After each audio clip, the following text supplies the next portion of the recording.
Hello and welcome to the 64th episode of Business Litigation TV. I'm your host, Jesse David Eisenberg, and this is the internet's most passionate show about business litigation. And just so you guys know, I'm a New York City business litigation attorney. Now, anyone who's actually watched my videos before knows the thing I harp on the most is get it in writing. Okay? That could be the only advice I ever give as an attorney to my clients, and it's still the most important. Get it in writing.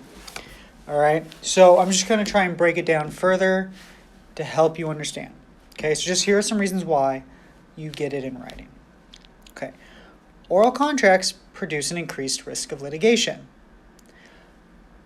Maybe that's too strong. Most of the cases I get or at least I should say most cases I don't take, are because someone's coming to me saying they had this oral agreement that they'd get a house or they'd get a business, they'd get a car, whatever it is. They say I have an oral agreement and they reneged on it, right? And so I start asking questions. Do you have anything in writing? A text, an email, anything? No. How do I prove you ever made this agreement? Well, it was in writing. I mean, it wasn't in writing. It was oral. We talked about it. Okay. Do you really want to spend thousands and thousands on an attorney when you can't prove your case? All right. And like I said, it produces an increased risk of litigation to do an oral contract. Because if the other party's not willing to get in writing, they're probably going to try and screw you over. That's just how this business works. All right, so that's reason number one. Reason number two.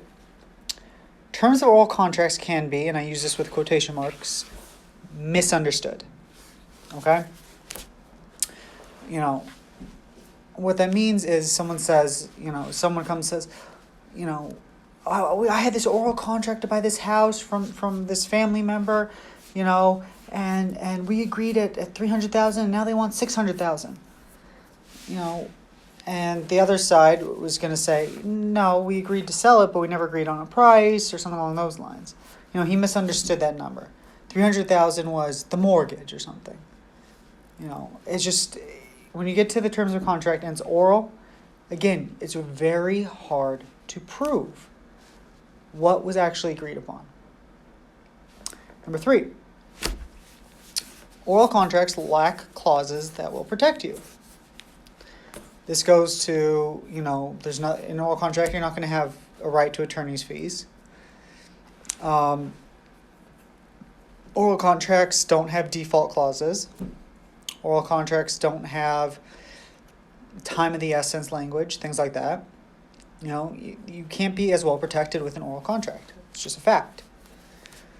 Number four, oral contracts always turn into he said, she said litigation. If there's litigation, right?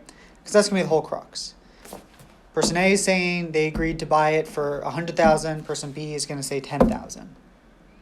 All right. Person A says they bought the whole property. Person B says they were agreeing to buy a quarter of the property. Things like that. It's always he said, she said, and how do you suss out who's right, who's wrong? It becomes very difficult.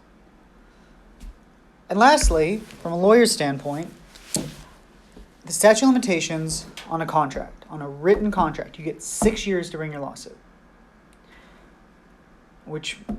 And then a statute of limitations is 3 years on an oral contract.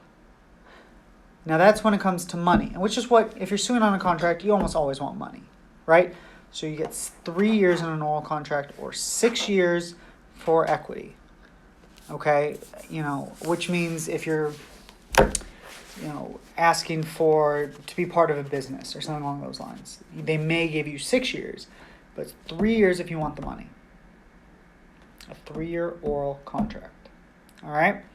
So those are 5 reasons right there illustrating why I always say get it in writing. Always. Okay.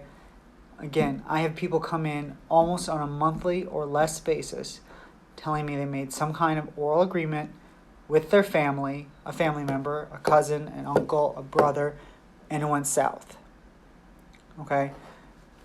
I don't need it in writing because their family is a falsehood. Okay? I hate to say it. I'm a big proponent of family, but families will screw you over, and I see it time and time again. Get it in writing. All right, guys, as always, thanks for watching. And if you have any questions, you can email me, jesse@jdelaw.nyc, or give my office a call at 718-966-0877.